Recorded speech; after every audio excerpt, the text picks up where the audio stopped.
Hello students, welcome back to MT Classes, a place to learn physics and mathematics with an ease. आज हम लोग light chapter के 7वें video lecture पर हैं। आज जो हम लोग टॉपिक कवर करने जा रहे हैं वो है मिरर फार्मूला एंड मैग्निफिकेशन। आज के टॉपिक को समझने के लिए आपको पिछला वीडियो लेक्चर्स देखना बहुत जरूरी है, क्योंकि हम लोग आज रे डायग्राम बनाने में जितने भी पैरामीटर्स का इस्तेमाल करते हैं उसके बीच का रिलेशन ही देखेंगे। एक तरह से मिरर फार्मूला और मैग्निफिकेशन और कुछ नहीं है, उन पैरामीटर्स के बीच का रिलेशन है। तो अगर आप साइन कन्वेंशन नहीं देखे हैं, रे डायग्राम नहीं समझे हैं, तो पहले वो चीज समझे जरूर, उसके बाद ही ये टॉपिक आपको समझ में आएगा। तो हम लोग आते हैं अपने टॉपिक पे, जो है मिरर फार्मूला एंड मैग्निफिकेशन। तो सबसे पहले मिरर फार्मूला। मिरर फार्मूला क्या है? तो मिरर फार्मूला रे डायग्राम में हम लोग जब रे डायग्राम बनाते हैं तो उसमें हम लोग ऑब्जर्व किए थे कि कुछ पैरामीटर्स यूज करते हैं। जैसे ऑब्जेक्ट कहां रखे हैं तो ऑब्जेक्ट का डिस्टेंस क्या होता है, इमेज जहां बन रहा है उस इमेज डिस्टेंस क्या होता है, मिरर जो इस्तेमाल कर रहे हैं उसके फोकल लेंथ के हिसाब से फोकल लेंथ क्या होता है। ये सब पैरामीटर का हम लोग इस्तेमाल किए थे। और साइन कन्वेंशन में आप ऑब्जर्व किए कि ये तीन पैरामीटर जो अभी हम बात किए हैं, तीन पैरामीटर्स के बारे में, वो हम लोग एक्स एक्सिस के अलोंग मेजर करते हैं। तो मिरर फार्मूला इन्हीं तीन पैरामीटर्स के बीच में रिलेशन को डेवलप करता है। तो मिरर फार्मूला और कुछ नहीं, ये रिलेशन है ऑब्जेक्ट डिस्टेंस, इमेज डिस्टेंस और फोकल लेंथ के बीच का। किसके किसके बीच का? ऑब्जेक्ट डिस्टेंस, जिसको हम लोग यू से डिनोट करते हैं, ऑब्जेक्ट डिस्टेंस। ये क्या होता है? Distance of the object from the pole. जैसे कि यहां से लें अगर हम लोग, तो ये u जो होगा वो ऑब्जेक्ट डिस्टेंस होगा। दूसरा क्या है? v, that is image distance.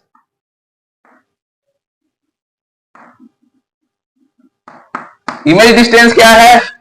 Distance of image from the pole.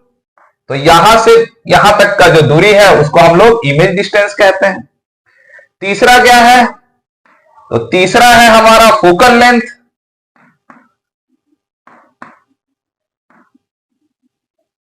तो फोकल लेंथ क्या है? Distance between the pole and the focus. Pole और फोकस के बीच का दूरी होता है फोकल लेंथ। इन्हीं तीन के बीच रिलेशन डेवलप किए हम लोग by using this types of रे डायग्राम। हम लोग दो तीन रे डायग्राम में से किसी का भी इस्तेमाल कर लें, सिमिलरिटी ऑफ ट्रायंगल का इस्तेमाल करें, तो एक रिलेशन डेवलप होता है जिसको हम लोग कहते हैं मिरर फार्मूला। 10th क्लास में हम लोग को रिलेशन से मतलब है, बस जो फार्मूला है उसी से मतलब है, वो कैसे प्रूव हुआ उससे मतलब नहीं है 10th क्लास में। तो हम लोग जस्ट फार्मूला जो इस्तेमाल करेंगे न्यूमेरिकल सॉल्व करने के लिए, उसको देखते हैं बस। तो वो क्या है? वो बोलता है कि ऑब्जेक्ट डिस्टेंस इमेज डिस्टेंस का रेसिप्रोकल का सम फोकल लेंथ, ये रिलेशन डेवलप करता है मिरर फार्मूला, ये तीन पैरामीटर्स के बीच। अब इस तरीके का फार्मूला का जरूरत क्यों पड़ा? तो इस तरीके का फार्मूला का जरूरत इसलिए पड़ा कि अगर इन तीनों क्वांटिटी में से कोई दो क्वांटिटी आपको पता है तो तीसरा क्वांटिटी आप निकाल सकते हैं। तो हम लोग को जब भी न्यूमेरिकल बनाना होता है तो दो वेरिएबल दिया हुआ मिलेगा, या तो फोकल लेंथ दे दे या इमेज डिस्टेंस दे दे, बोले ऑब्जेक्ट डिस्टेंस निकालो, या ऑब्जेक्ट डिस्टेंस दे दे, इमेज डिस्टेंस दे दे, बोले फोकल लेंथ निकालो मिरर का। तो हम लोग इस फार्मूला का हेल्प से कोई भी अननोन वेरिएबल, इन तीनों में से दो नोन होना चाहिए, एक अननोन होना चाहिए, हम लोग आराम से निकाल सकते हैं। तो समझ में आ रहा है नॉर्मली मिरर फार्मूला किस लिए इस्तेमाल कर रहे हैं? न्यूमेरिकल बनाने के लिए इस्तेमाल कर रहे हैं। तीन क्वांटिटी के बीच का रिलेशन बताता है ये, ऑब्जेक्ट डिस्टेंस, इमेज डिस्टेंस और फोकल लेंथ। ये रिलेशन याद रखना है। अब इसमें जो वेरिएबल पुट करेंगे हम लोग, वो वेरिएबल क्या होगा? अब साइन कन्वेंशन याद रखना है। पॉजिटिव होगा तो पॉजिटिव लिखेंगे, निगेटिव होगा तो निगेटिव लिखेंगे। ठीक है, पॉजिटिव तो पॉजिटिव, निगेटिव तो निगेटिव। अगर ऑब्जेक्ट डिस्टेंस निगेटिव है तो निगेटिव लिखेंगे। जैसे यहां ध्यान से देखिए, साइन कन्वेंशन याद होगा। हम लोग पोल और ऑब्जेक्ट को देखें अगर, तो वो निगेटिव एक्स एक्सिस के तरफ चल रहा है। तो निगेटिव एक्स एक्सिस के केस में इमेज डिस्टेंस या ऑब्जेक्ट डिस्टेंस चाहे फोकल लेंथ क्या होता है? निगेटिव होता है। तो यहां ऑब्जेक्ट डिस्टेंस पोल के लेफ्ट हैंड साइड में है तो निगेटिव होगा। तो अगर ऑब्जेक्ट डिस्टेंस का कोई भी वैल्यू है वो निगेटिव में लिखा जाएगा। उसी प्रकार से इमेज डिस्टेंस भी यहां दिख रहा है, सारा का सारा, चाहे इमेज डिस्टेंस हो, ऑब्जेक्ट डिस्टेंस हो या फोकल लेंथ हो, लेफ्ट हैंड साइड में बन रहा है पोल से, निगेटिव एक्स एक्सिस में चल रहा है। तो हर वेरिएबल का वैल्यू क्या आना चाहिए? निगेटिव में आना चाहिए। तो ये चीज है। तो हम लोग पुट भी निगेटिव करेंगे, माइनस में आएगा। ऐसे नहीं कि पॉजिटिव लिखा हो तो पॉजिटिव। साइन कन्वेंशन का इस्तेमाल करना है, निगेटिव आएगा, निगेटिव वेरिएबल लिखना है साइन कन्वेंशन के हेल्प से, पॉजिटिव आएगा तो पॉजिटिव लिखना है। और वैल्यू पुट करके आप कोई भी अननोन वेरिएबल का वैल्यू निकाल सकते हैं। उसके हेल्प से हम लोग इमेज का कैरेक्टरिस्टिक्स, साइज और एक तरह से कहें तो नेचर कैसा है उसके बारे में पता लगाते हैं। तो ये तो हो गया मिरर फार्मूला। तो ये एक्स एक्सिस के अलोंग वेरिएबल था, उसके बारे में बताया। वाई एक्सिस के अलोंग जो दो वेरिएबल था हमारा, क्या क्या था याद है? क्या क्या था? Height of the object and height of the image. क्या क्या था? Height of the object and height of the image. ये एच ओ और ये एच आई दिख रहा है। तो एच ओ क्या है? हाइट ऑफ द ऑब्जेक्ट,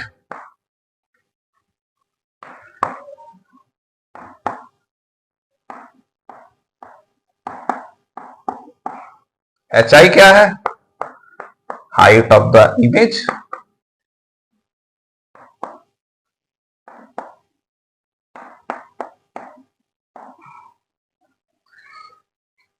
इन दोनों के बीच में जो रिलेशन बताता है वो कहलाता है मैग्निफिकेशन। ठीक है, तो मैग्निफिकेशन क्या है? The relation that is being developed between the height of the object and the height of the image. ये भी बताता है, इसका खासियत ये भी है कि ये जनरली ये भी आपको बताएगा कि ऑब्जेक्ट के रिस्पेक्ट में इमेज का जो हाइट है वो कैसा है, बड़ा है, छोटा है, बराबर है।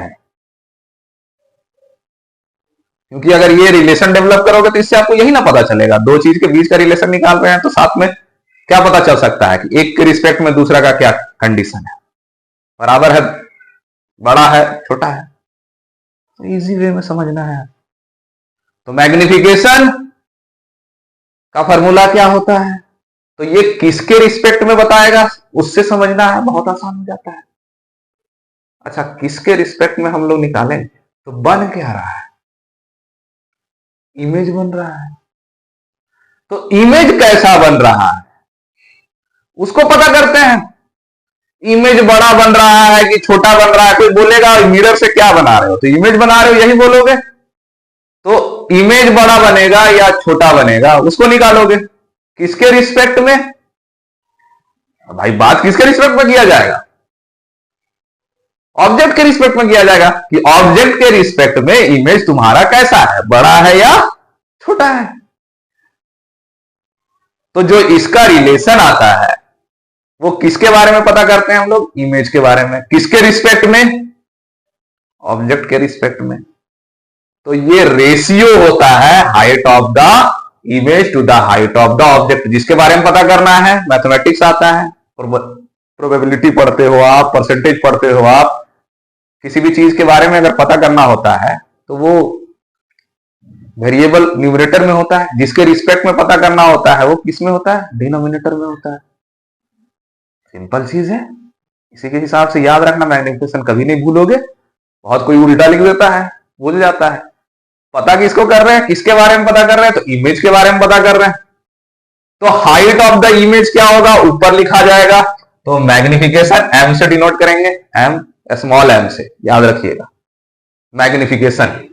ठीक है, वो क्या होता है, हाइट ऑफ द ऑब्जेक्ट और हाइट ऑफ द इमेज का रिलेशन। तो किसके बीच में निकालना क्या है, हाइट ऑफ द इमेज निकालना है, किसके रिस्पेक्ट में निकालना है, हाइट ऑफ द ऑब्जेक्ट। तो मैग्निफिकेशन क्या हो गया, the ratio of height of the image to that of height of the object. किसके बीच का रेशियो है, इमेज और ऑब्जेक्ट के बीच में। न्यूमरेटर में कौन रहेगा, height of the image, denominator में कौन रहेगा, हाइट ऑफ द ऑब्जेक्ट। निकालते हैं, ये बस ये बताता है कि ऑब्जेक्ट के रिस्पेक्ट में इमेज कैसा बना है, बड़ा, छोटा या बराबर। ठीक है, ये दिमाग में बैठ गया अगर आपका, तो आपको समझ में आ गया मैग्निफिकेशन क्या होगा। यहां तक क्लियर है नॉर्मल मैग्निफिकेशन। मैग्निफिकेशन का फॉर्मूला हम लोग एक्स एक्सिस के रिस्पेक्ट में भी निकाले हैं, तो हम लोग को बस यहां पे फॉर्मूला से मतलब है 10th क्लास में। तो एक्स एक्सिस के रिस्पेक्ट में मैग्निफिकेशन का जो फॉर्मूला आता है, यहां पे भी किसका फॉर्मूला निकाल, मैग्निफिकेशन क्या है, फिर से इमेज और ऑब्जेक्ट के बीच का रिलेशन। तो इमेज डिस्टेंस और ऑब्जेक्ट डिस्टेंस के बीच का रिलेशन से निकलेगा। निकाल किसके रहे हैं, तो इमेज का रिस्पेक्ट में निकाल रहे हैं। तो इमेज बड़ा हुआ है कि छोटा हुआ है, तो उस कंडीशन में भी इमेज डिस्टेंस ऊपर आएगा, ऑब्जेक्ट डिस्टेंस नीचे जाएगा। तो अगर एक और फॉर्मूला बनता है इसका मैग्निफिकेशन का, ऑब्जेक्ट डिस्टेंस और इमेज डिस्टेंस के रिस्पेक्ट में जो बनता है हमारा -b/u। यहां पे भी कंफ्यूज होने का कोई दिक्कत नहीं है। निकाल क्या रहा है, इमेज कैसा बन रहा है उसके बारे में पता कर रहे हैं, निकालना वही है ना, इमेज कैसा है। तो इमेज डिस्टेंस ऊपर रहेगा, ऑब्जेक्ट डिस्टेंस नीचे रहेगा। एक चीज याद रखिएगा, निगेटिव में होता है। हम लोग प्रूफिंग पे नहीं जा रहे हैं, वेरिएबल याद रखना है बस। ठीक है, इतना समझ में आ गया हर किसी को। कुछ चीजें ऑब्जर्वेशन के बाद हम लोग मैग्निफिकेशन में देखेंगे, समझेंगे। अभी हम बात किए कि मैग्निफिकेशन बराबर भी हो सकता है, मैग्निफिकेशन किसी भी चीज का बड़ा भी हो सकता है, छोटा भी हो सकता है। ऐसा नहीं समझना मैग्निफिकेशन का मतलब होता है खाली बड़ा ही। यहां पे तो यहां पे ऑब्जेक्ट कैसा है उससे मतलब नहीं है, यहां पे इमेज कैसा बन रहा है उससे हम लोग को मतलब है। बड़ा भी बन सकता है, छोटा भी बन सकता है, बराबर भी हो सकता है। किसके रिस्पेक्ट में, ऑब्जेक्ट के रिस्पेक्ट में, ऑब्जेक्ट के रिस्पेक्ट में निकाल रहे हैं इमेज को। तो मैग्निफिकेशन 3 कंडीशन लेके आएगा। मैग्निफिकेशन बराबर का कंडीशन में क्या होना चाहिए, मैग्निफिकेशन बड़ा का कंडीशन में क्या होना चाहिए। तो हम लोग ये 3 चीज को समझते हैं रे डायग्राम के हेल्प से। थोड़ा पहले ये फॉर्मूला याद रखना है। यहां तक क्लियर है हर किसी को।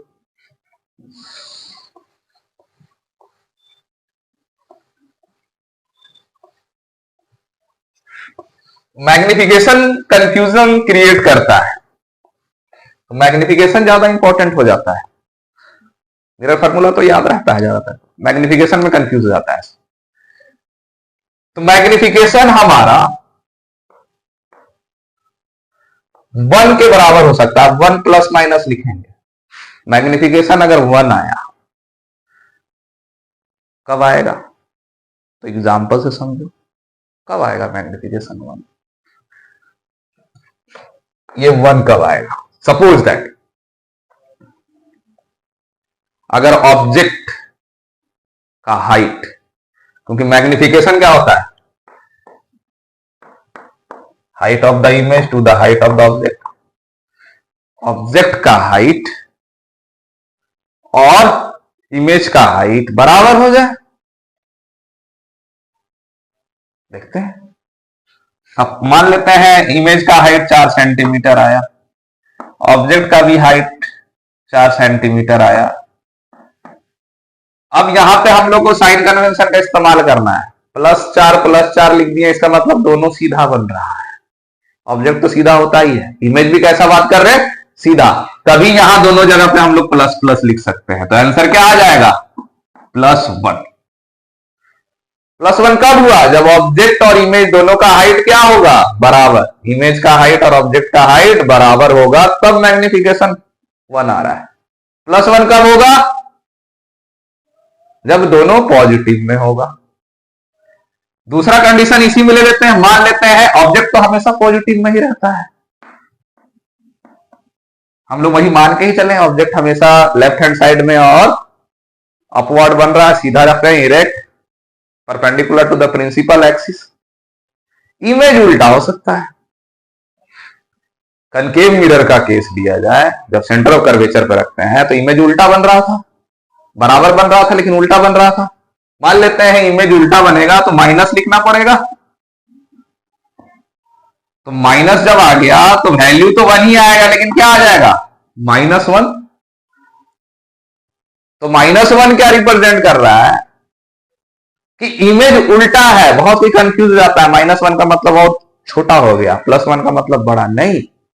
यहां पे प्लस माइनस पहले ही बताए हैं, साइंस में प्लस माइनस का मतलब दिशा बदलता है, तो यहां पे भी प्लस का मतलब सीधा इमेज बना है, माइनस का मतलब उल्टा बना है बराबर ही। 1 का मतलब बराबर, 1 आ रहा है मैग्निफिकेशन, मतलब इमेज बराबर है। अब याद करो, +1 आ रहा है तो सीधा इमेज बनेगा, जो प्लेन मिरर का ही केस होता है। सिर्फ -1 आ रहा है तो इमेज उल्टा बन रहा है, बराबर बन रहा है। बहुत इजी है। तो मैग्निफिकेशन +-1 का केस में क्या आ रहा है, इमेज कैसा बन रहा है आपका, सेम साइज का बन रहा है। ठीक है, ये आया कंक्लूजन हमारा, आ गया समझ में।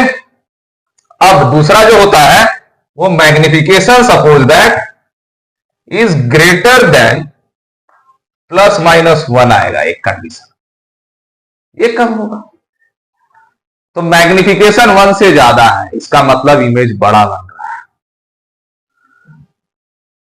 +-1 याद रखना, प्लस और माइनस, प्लस का मतलब सीधा बन रहा होगा, माइनस का मतलब उल्टा बन रहा होगा, और कुछ नहीं होता है। ठीक है, बड़ा बन रहा है,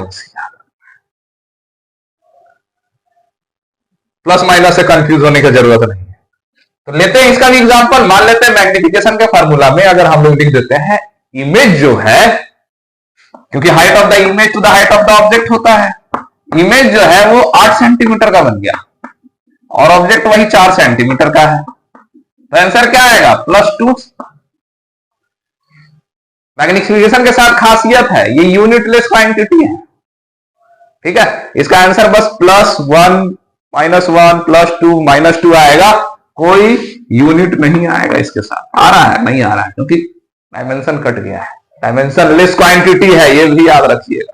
लिख मत देना magnification 1 centimetre +1 centimetre, unit less है। तो यहां +2 आ गया, +2 का मतलब क्या, इमेज बड़ा बनना है, तो मैग्निफिकेशन ग्रेटर देन 1 है, 2 गुना हो गया +2 का मतलब, 2 गुना दिख भी रहा है आपको, एक 8 है, एक 4 है। अगर ये कंडीशन देखा जाए तो ये क्या है, इमेज ऊपर की तरफ बन रहा है, इरेक्ट है, ऑब्जेक्ट तो इरेक्ट रहता ही है। अगर इमेज उल्टा बनता तो क्या होता, -8 सेंटीमीटर होता, +4 सेंटीमीटर, फिर आंसर क्या आता, -2 आता।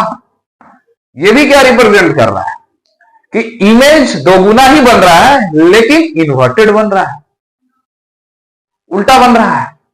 तो प्लस रिप्रेजेंट कर रहा है इमेज सीधा बन रहा है, माइनस रिप्रेजेंट कर रहा है इमेज उल्टा बन रहा है, और कुछ नहीं है। कंफ्यूजन होने पे कोई क्रिएट करने का जरूरत नहीं है। इसी प्रकार ये तो क्या कंडीशन हो गया, मैग्निफिकेशन अगर प्लस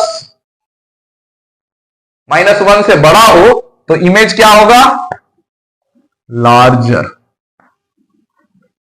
और generally you can say magnified.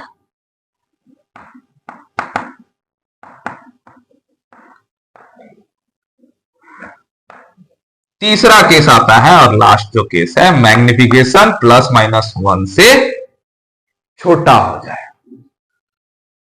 छोटा से समझ में आ रहा है, इमेज छोटा बन रहा है। तो इमेज छोटा कब बनेगा, तो इमेज जो हमारा छोटा बनेगा, देखिए मान लेते हैं 2 सेंटीमीटर का इमेज बन रहा है, height of the image to the height of object +2 ले लेते हैं। इमेज को इरेक्ट मानिए, हाइट ऑफ ऑब्जेक्ट उतना ही है, तो आंसर क्या आएगा 1/2। इसका मतलब 0.5। तो मैग्निफिकेशन क्या हो गया, कम हो गया, लेकिन प्लस में, माइनस में हो सकता है। कब, जब ये माइनस में होगा। माइनस में कब लिखा जाएगा, जब इमेज उल्टा बन रहा होगा। तो आंसर आ जाएगा -0.5। अब इसको समझते हैं, 3 एग्जाम्पल लिए हैं उसके हिसाब से। तो यहां पे क्या हो गया, इमेज स्मॉलर लिख लीजिए, छोटा बना, तो मैग्निफिकेशन < +-1 होगा। इस कंडीशन में अगर देखा जाए, हम लोग सब कंडीशन में देख सकते हैं।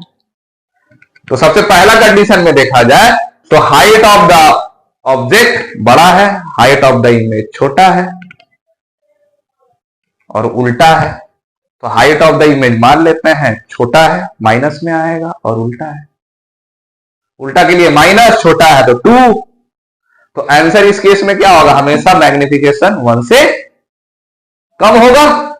यहां आ जाओ, तो ऑब्जेक्ट अगर हमारा छोटा हो, इमेज बड़ा, दिख रहा है इमेज बड़ा है, तो कौन सा केस हो गया, ये वाला। इमेज मान लेते हैं 8 सेंटीमीटर का हो गया है, ऑब्जेक्ट 4 का ही है। इमेज लेकिन यहां कैसा है, उल्टा है, तो माइनस वाला केस लेना है।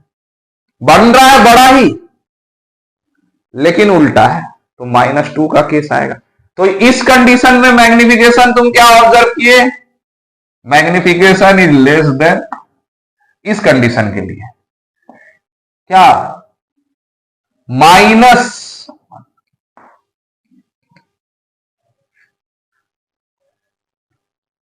+-1 भी लिख सकते हैं, ऐसा नहीं, समझने के लिए।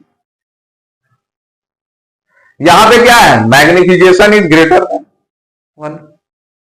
इस केस में मैग्निफिकेशन बड़ा हो गया, तो मैग्निफिकेशन इज ग्रेटर देन 1। +-1 लिखो चाहे -1 लिखो।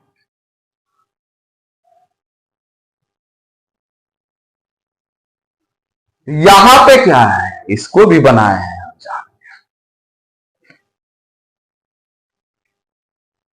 बताइए यहां मैग्निफिकेशन क्या है, इमेज कैसा बन रहा है। तो यहां माइनस हम जान के लिखे थे, क्योंकि यहां पे समझ में आएगा आपको। इमेज यहां पे ही बड़ा बन रहा है, इरेक्ट बन रहा है।